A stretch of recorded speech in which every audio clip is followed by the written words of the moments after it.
ते रात्री अचानक 28 वर्षाच्या दीपालीला छातीत दुखायला लागलं आणि तिचा रात्रीच मृत्यू झाला.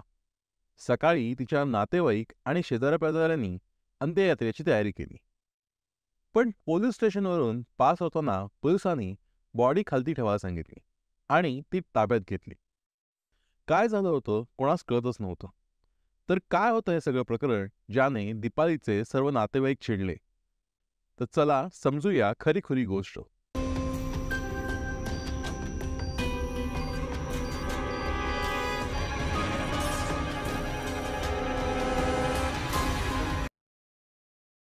खरे गुन्हे गोष्टी रूपात समजण्यासाठी आमच्या यूट्यूब चॅनलला मराठी क्राईम स्टोरीला नक्की सबस्क्राईब करा आणि तुमच्या मित्रांना देखील शेअर करा.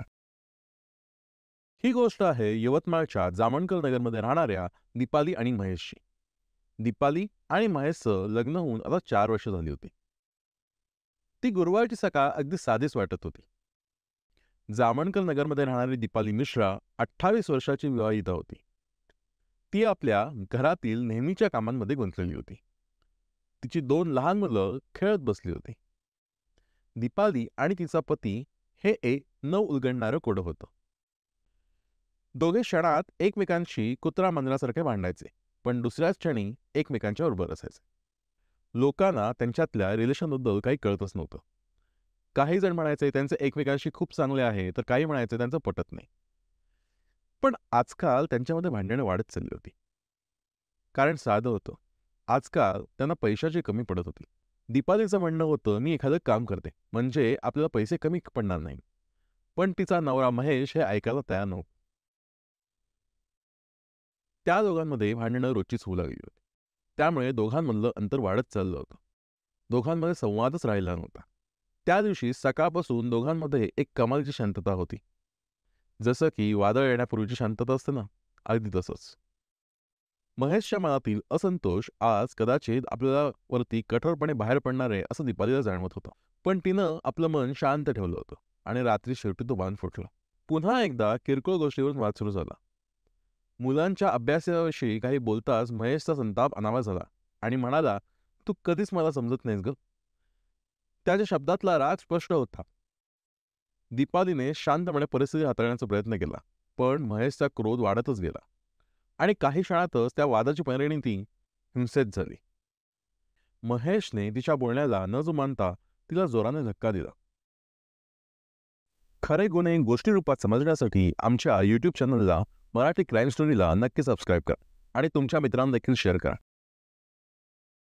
ती त्याच्याशी वाद घालत होती, पण तिला आता त्या वादाची भीती वाटायला लागली होती. तिला तिच्या आवाजातील भीतीचे सूर लपवता आले नाही आणि त्यामुळे महेशचा जोर अजूनच वाढत गेला. तिनं थोडा प्रतिकार केला, पण महेशने तिला दाबून धरलं. अचानक त्याच्या हाताने तिच्या गळ्याभोवती पकड घेतली आणि श्वास रोखला गेला. ती जीवाच्या आकांताने ओरडू लागली, महेश सोड, महेश सोड.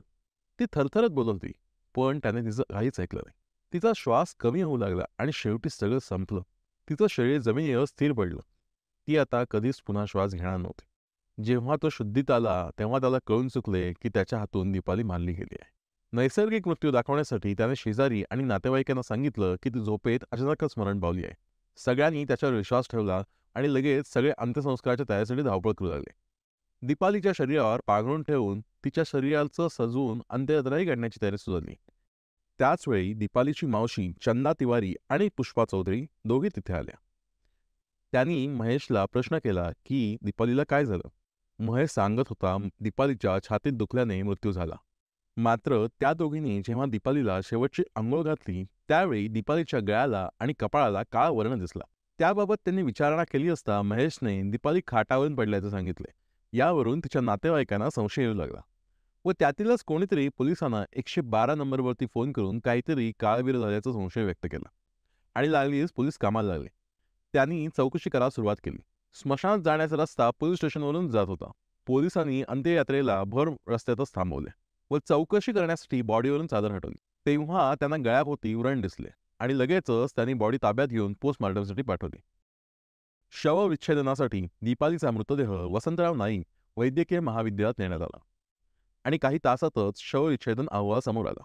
त्याने सगळ्यांना हादरून सोडले. दीपालीचा मृत्यू हा नैसर्गिक नव्हता. तिचा गळा दाबून खून करण्यात आला होता. त्या रिपोर्टमध्ये स्पष्ट झालं की तिच्या श्वसन नलिकेचं नुकसान झालं होतं आणि तिच्या गळ्यावरचं स्पष्ट निशाण ते कन्फर्म करत होतं.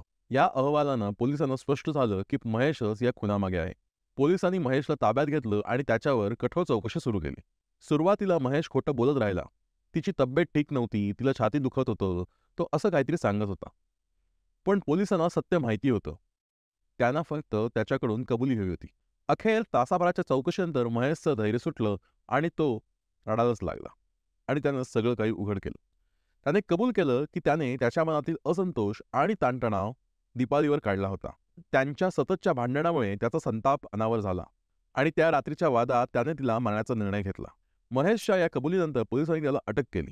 त्याच्यावर कलम 302 अंतर्गत खुनाचा गुन्हा दाखल करण्यात आला. दीपालीच्या मृत्यूमुळे कुटुंबाला प्रचंड धक्का बसला. एका क्षणाच्या अस्थिरतेमुळे काय होऊ शकते याचं हे उत्तम उदाहरण आहे. यातून काय शिकावे की नवरा बायकोमध्ये ट्रान्सपरंट नातं असणं गरजेचं आहे. तुम्हाला काय वाटतं? त्या दोघांमधले ताणतणाव जर का मोकळे होऊ शकले असते तर दीपालीचा जीव वाचला असता का? आम्हाला कमेंट्समध्ये नक्की कळवा आणि अशाच प्रकारच्या गोष्टी ऐकण्यासाठी आमच्या चॅनलला सबस्क्राईब नक्की करा.